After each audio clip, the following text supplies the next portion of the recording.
Assalamualaikum warahmatullahi wabarakatuh. Perkenalkan, nama saya Jihan In Fatiha, NIM T2019-1031 dari kelas PAI A1 Angkatan 2019, mahasiswi UIN Kiai Haji Ahmad Siddiq Jember. Pada video kali ini, saya akan menjelaskan mata pelajaran PAI, yaitu tentang materi iman kepada malaikat. Mari kita simak videonya bersama-sama. Selamat menonton dan selamat belajar. Sebelum kita membahas materi, alangkah lebih baik jika kita mengetahui tujuan pembelajaran materi iman kepada malaikat. Untuk apa sih kita belajar materi iman kepada malaikat? Nah, tujuan pembelajaran materi iman kepada malaikat di sini ada 5, yaitu yang pertama, kita bisa mengetahui pengertian iman kepada malaikat. Yang kedua, kita bisa mengetahui apa saja sifat-sifat yang dimiliki oleh malaikat. Yang ketiga, kita bisa mengetahui nama dan tugas para malaikat. Yang keempat, kita bisa mengetahui dan menerapkan contoh perilaku beriman kepada malaikat dalam kehidupan sehari-hari kita. Yang kelima, kita bisa mengetahui hikmah beriman kepada malaikat. Pembahasan yang pertama yaitu pengertian iman kepada malaikat. Pengertian malaikat secara bahasa dalam bahasa Arab sendiri berasal dari kata malaikah atau malak yang memiliki arti kekuatan. Sedangkan secara istilah, malaikat memiliki pengertian yaitu makhluk Allah Subhanahu wa Ta'ala yang diciptakan dari nur atau cahaya dan sifatnya gaib. Malaikat selalu taat dan patuh dalam melaksanakan segala tugas maupun perintah yang diberikan Allah kepadanya.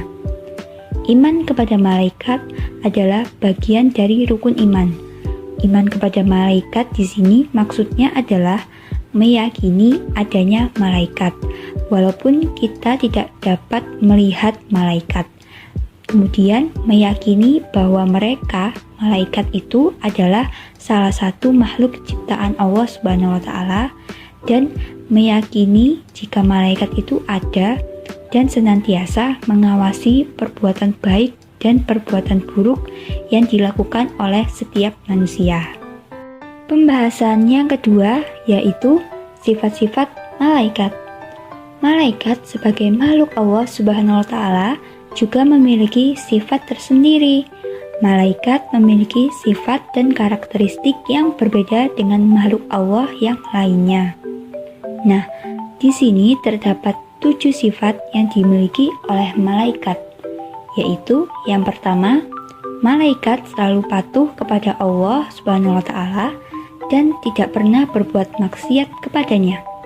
Yang kedua, malaikat dapat berubah wujud sesuai dengan kehendak Allah Subhanahu wa Ta'ala. Contohnya, malaikat Jibril kadang-kadang datang kepada Nabi Muhammad SAW dengan menyamar seperti sahabat yang bernama Dihya Al-Kalbi, dan juga terkadang menyamar seperti sahabat dari Arab Badui. Yang ketiga, malaikat tidak makan dan juga tidak minum.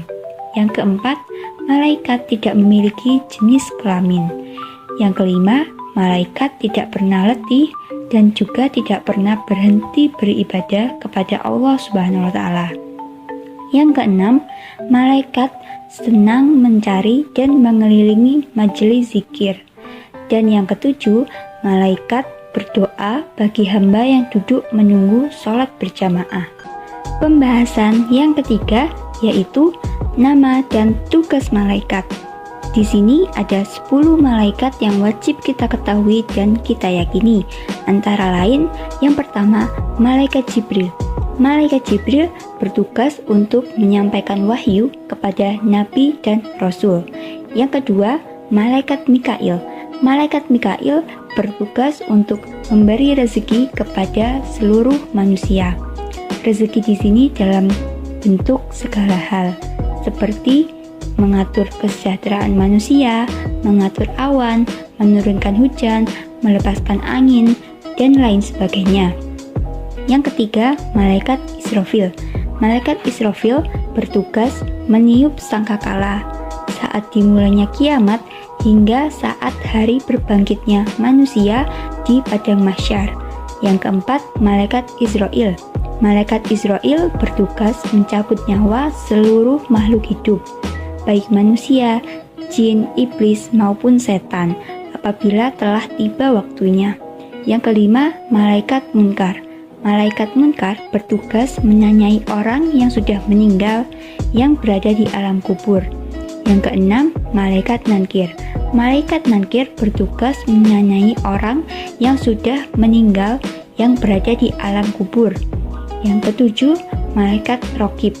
Malaikat rokib bertugas mencatat semua pekerjaan atau amal baik setiap manusia yang dilakukan sejak akil balik sampai akhir hayatnya. Walaupun manusia melakukan perbuatan baik sekecil apapun itu, malaikat rokib akan tetap mengetahui dan mencatatnya. Yang kedelapan, malaikat atid.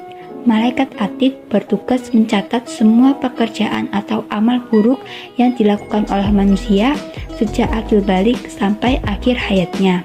Walaupun manusia melakukan perbuatan buruk secara sembunyi-sembunyi, malaikat atid akan tetap mengetahuinya dan juga mencatatnya. Yang kesembilan, malaikat ridwan. Malaikat ridwan bertugas menjaga pintu surga dan mengatur kesejahteraan penghuni surga. Dan yang ke-10, malaikat malik. Malaikat malik bertugas menjaga pintu neraka. Malaikat malik ini biasanya juga disebut sebagai malaikat zabaniyah, yaitu yang bertugas sebagai menjaga dan mengatur siksa atau azab bagi para penghuni neraka. Pembahasan yang keempat yaitu contoh perilaku beriman kepada malaikat. Di sini terdapat 9 contoh perilaku beriman kepada malaikat. Antara lain, yang pertama, iman kepada malaikat Jibril. Contoh perilaku yang bisa kita terapkan yaitu selalu berusaha mencari dan memohon hidayah kepada Allah Subhanahu wa taala. Yang kedua, iman kepada malaikat Mikail. Contoh perilaku yang bisa kita terapkan yaitu berusaha secara maksimal untuk mencari rezeki yang baik dan juga halal. Yang ketiga, iman kepada malaikat Israfil. Contoh perilaku yang bisa kita terapkan yaitu selalu memohon kepada Allah Subhanahu wa taala agar diselamatkan dalam menghadapi musibah dan huru-hara dunia maupun saat terjadinya hari kiamat. Yang keempat, iman kepada malaikat Israil. Contoh perilaku yang bisa kita terapkan yaitu berusaha mempersiapkan diri untuk menghadapi kematian dan selalu berdoa agar terhindar dari siksaan sakaratul maut. Yang kelima, iman kepada malaikat munkar dan nankir. Contoh perilaku yang bisa kita terapkan yaitu selalu memohon kepada Allah Subhanahu wa taala agar dilapangkan di alam kubur dan diringankan dari siksa kubur. Yang keenam, iman kepada malaikat rokib. Contoh perilaku yang bisa kita terapkan yaitu selalu memiliki niat baik dalam segala perbuatan maupun ucapan. Yang ketujuh, iman kepada malaikat atid. Contoh perilaku yang bisa kita terapkan yaitu menjauhi niat buruk, perkataan yang kotor, perbuatan yang jelek, dan menjauhi perilaku yang tercela. Yang kedelapan, iman kepada malaikat ridwan. Contoh perilaku yang bisa kita terapkan yaitu selalu memohon kepada Allah Subhanahu wa taala agar masuk surga dengan aman. Yang kesembilan, iman kepada malaikat Malik. Contoh perilaku yang bisa kita terapkan yaitu selalu memohon kepada Allah Subhanahu wa taala agar terhindar dari siksaan api neraka. Kesimpulan. Jadi, kesimpulannya di sini adalah kita sebagai umat muslim wajib untuk percaya dan beriman kepada malaikat-malaikat Allah Subhanahu wa taala. Meskipun tidak ada satupun manusia yang tahu berapa jumlah malaikat yang ada, dan meskipun kita tidak bisa melihat wujud malaikat dengan mata kita sendiri, kita tetap harus meyakini malaikat sebagai salah satu makhluk ciptaan Allah Subhanahu wa taala. Dan Di sini ada 10 malaikat yang wajib kita percaya dan kita yakini, yaitu malaikat Jibril, malaikat Mikail, malaikat Israfil, malaikat Israil, malaikat Munkar, malaikat Nankir, malaikat Rokib, malaikat Atid, malaikat Ridwan, dan malaikat Malik. Malaikat juga memiliki sifat-sifat tersendiri seperti yang sudah saya jelaskan, dan setiap malaikat memiliki tugasnya masing-masing. Jadi, ketika kita ingin melakukan segala aktivitas, sebaiknya kita menerapkan berbagai contoh perilaku beriman kepada malaikat-malaikat Allah, karena jika kita menerapkan perilaku tersebut dalam keseharian kita, itu akan menimbulkan dampak yang positif bagi diri kita sendiri, bagi orang lain, maupun bagi lingkungan kita. Yang nantinya perilaku tersebut akan memberikan sebuah pelajaran atau hikmah yang bisa kita pelajari. Demikian penjelasan mengenai materi PAI yang dapat saya sampaikan. Kurang lebihnya mohon maaf, dan semoga materi ini bisa bermanfaat bagi kita semua. Terima kasih. Wassalamualaikum warahmatullahi wabarakatuh.